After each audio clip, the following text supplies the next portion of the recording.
नमस्कार, आप देख रहे हैं न्यूज वन इंडिया। मैं हूं आपके साथ राजेश कुमार। समाजवादी पार्टी के सांसद अफजाल अंसारी ने विवादित बयान दिया है। महाकुंभ को लेकर यह बयान दिया। यहां उन्होंने कहा कि यहां नहाने से पाप धुल रहे हैं, लोगों के लिए वैकुंठ का रास्ता खुल रहा है, यानी नरक में अब कोई नहीं रहेगा, स्वर्ग तो हाउसफुल हो जाएगा। अफजाल अंसारी का यह बयान, जिसके बाद संत समाज में काफी रोष है, लोगों में गुस्सा है। लोग दूर दूर से यहां आ रहे हैं, कई 100 किलोमीटर, कई किलोमीटर पैदल चल रहे हैं, कई कठिनाइयों को पार करके संगम में आस्था की डुबकी लगा रहे हैं, क्योंकि वो जानते हैं कि इस स्नान का महत्व क्या है, इसका फल क्या है और यह क्यों जरूरी है सनातनियों के लिए, हिंदुओं के लिए। लेकिन उसी स्नान को कैसे उस पर यह टिप्पणी की गई, ये आपको सुनवाते हैं। श्रद्धा का ये पर्व,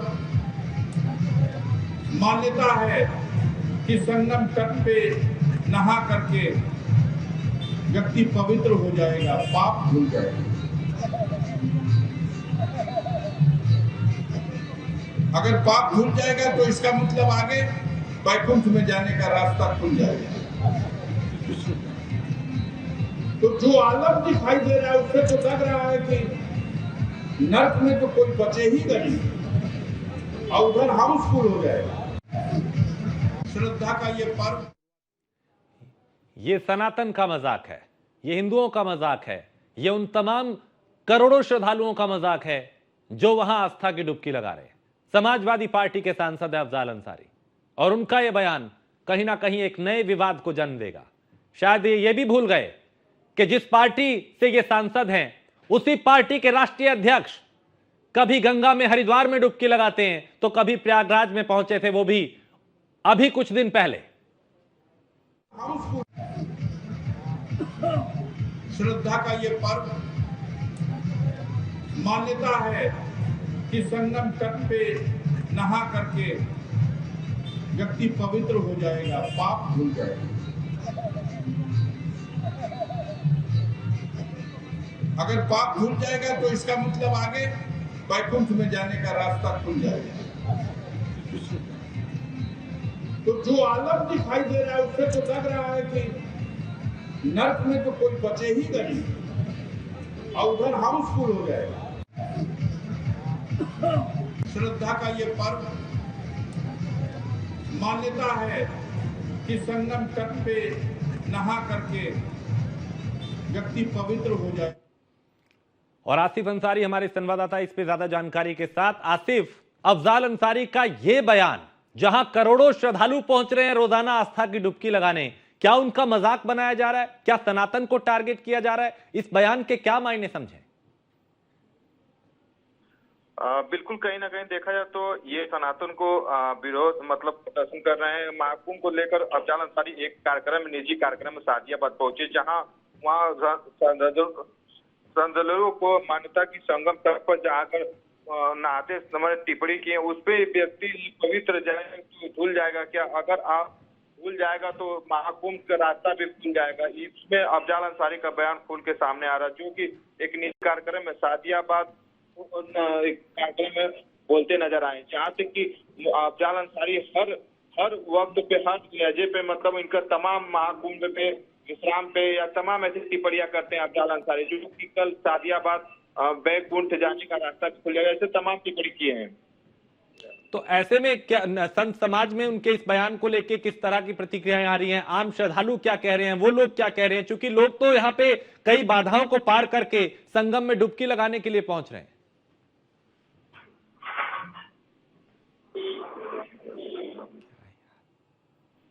चलिए, शायद अभी मेरी आवाज नहीं पहुंची, लेकिन आसिफ बहुत शुक्रिया। तो यहां पे अफजाल अंसारी का यह बयान, विवादित बयान, और इस बयान के बाद संत समाज में काफी गुस्सा है, उन श्रद्धालुओं में गुस्सा है, नाराजगी है जो संगम में आस्था की डुबकी लगा चुके हैं या जो वहां पे डुबकी लगाना चाहते हैं। महाकुंभ को लेकर, वहां के अमृत स्नान को लेकर यह टिप्पणी एक नए विवाद को जन्म देगी। कहा कि यहां नहाने से पाप धुल रहे हैं, तो नर्क खाली हो जाएगा, स्वर्ग हाउसफुल हो जाएगा। इस तरह की यह टिप्पणी उस देश में जिसकी आत्मा सनातन की पहचान, और इस वक्त करोड़ों सनातनी और श्रद्धालु उसी संगम में आस्था की डुबकी लगा रहे हैं। और ये अफजाल अंसारी जिस पार्टी के सांसद है, उस पार्टी के राष्ट्रीय अध्यक्ष ने भी कुछ दिन पहले उसी संगम में डुबकी लगाई थी।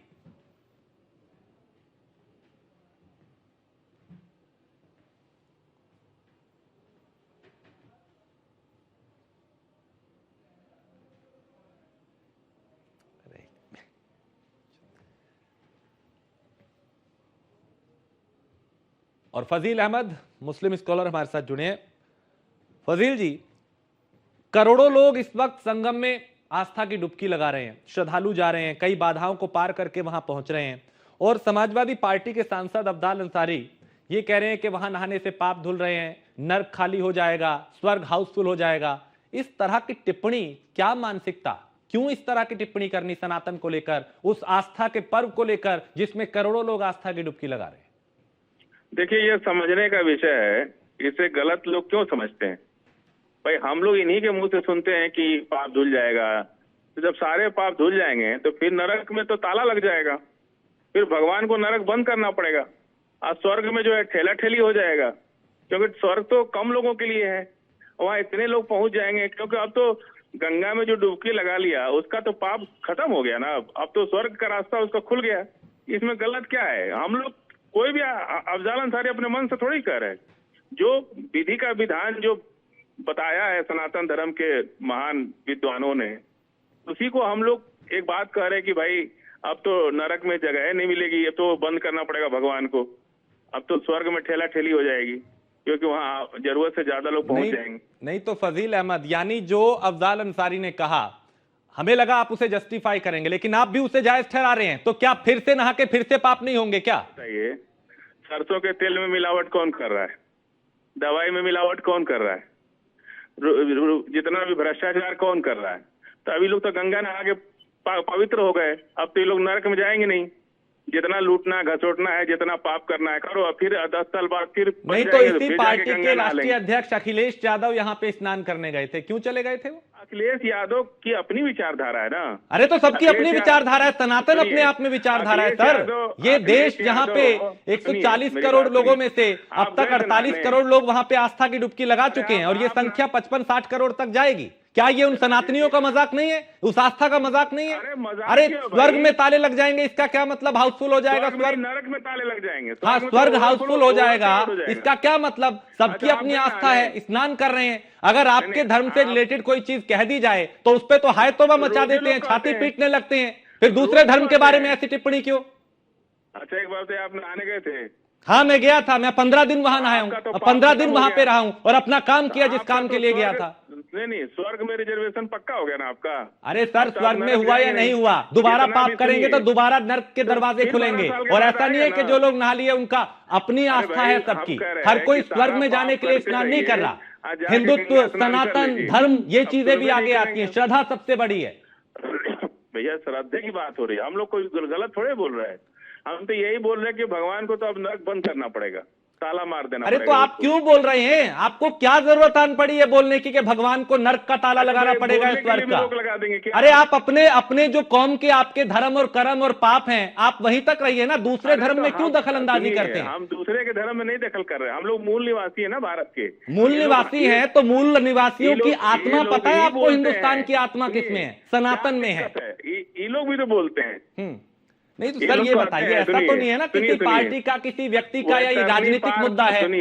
सनातन और धर्म किसी राजनीति का मुद्दा नहीं है। तो आप बोल लीजिए, फिर हम बोलेंगे ही नहीं। हाँ, नहीं आप बोलिए, लेकिन आप गलत मत बोलिए। बोलिए, हम सुन लेंगे। हाँ, बोलिए आप। देखिए, वैतरणी पार करने के लिए गाय को दान कर देते हैं। कोई अपनी गाय को माँ बोलते हैं, अपनी माँ को कौन दान करता है जी? कोई अपनी, हम तो नहीं करेंगे अपनी माँ को दान, वैतरणी पार हो चाहे मत हो। एक तरफ आप गाय को माँ बोलते हैं, दूसरी तरफ वैतरणी पार करने के लिए गाय को दान कर देते हैं। गाय को कौन अपनी माँ को दान करेगा? आप करेंगे अपनी माँ को दान? हम नहीं, तो फिर आप करेंगे लोगों अपनी में माँ को। हलाला होता है, फिर दूसरी चीजें होती हैं, वहां हम बोलते हैं तो आप लोगों के मुंह नहीं खुलते, वहां दही जम जाता है। बहुत अच्छी बात है ना? गाय में सबसे ज्यादा, गाय को गोकशी तो सबसे ज्यादा मुस्लिम कर रहे हैं, आए दिन पकड़े जाते हैं। आप लोग तब क्यों नहीं बोलते कि भाई मुसलमान क्यों, जो पूजनीय हिंदुओं के लिए उसकी हत्या कर रहा है, तब क्यों नहीं मुंह सिल जाते हैं आप लोगों के? बताइए। अब हम चुप हो जा रहे हैं। हाँ, व्यास नहीं जी का नहीं, जन्म कैसे आपने हुआ? गाय का जिक्र किया, हाँ, अगर तो गाय आप की सुन हत्या हो रही है तो लीजिए, कौन एक कर रहा है बार- सबसे ज्यादा हत्या? अरे एक बार और सुन लीजिए। हाँ, व्यास जी का जन्म हलाला सही हुआ था, मालूम है आपको? किसका? व्यास जी का जन्म कैसे हुआ था? अरे सर, आप मैं हलाला पे जाऊंगा तो आपका मुंह अरे बंद हो तो जाएगा। आप सुनिए ये ना, बताइए, नियोग हिंदुओं के हलाला सनातन है। का, आस्था का और श्रद्धा का जो सुनिए, भाव है, नियोग जो है, उसमें आखिर नियोग- क्यों आप लोग दखल अंदाजी करते हैं? सुनिए, सिर्फ अपने नियोग- वोट बैंक के लिए? और जो नियोग अफजाल क्या है? अंसारी ने व्यास कहा, जी का आप भी जन्म- उनसे अच्छा, 2 व्यास कदम जी का आगे जन्म दिखाई दे कैसे रही हुआ? जरा बता है। दीजिए किसी हमको। महाराज को जोड़िए, संत को जोड़िए जल्दी से। अरे व्यास जी का जन्म कैसे हुआ? जरा बता दीजिए हमको। नहीं, आप बता नियोग दीजिए से- नियोग कौन से हुआ था हलाला ना? से हुआ, आप बताइए। अभी मैं नहीं, जुड़वाता हूँ वो किसी पति संत को, पत्नी अभी नहीं वो थे। जवाब व्यास देंगे जी- आपको। व्यास जी कहाँ का हलाला जन्म हुआ था और उससे कौन पैदा हुआ था? सत्यवती और पराशर मुनि पति पत्नी नहीं थे, फिर भी उनके द्वारा जो है एक व्यास जी को जन्म दिया गया, और वो बाद में जाके वेद लिखे।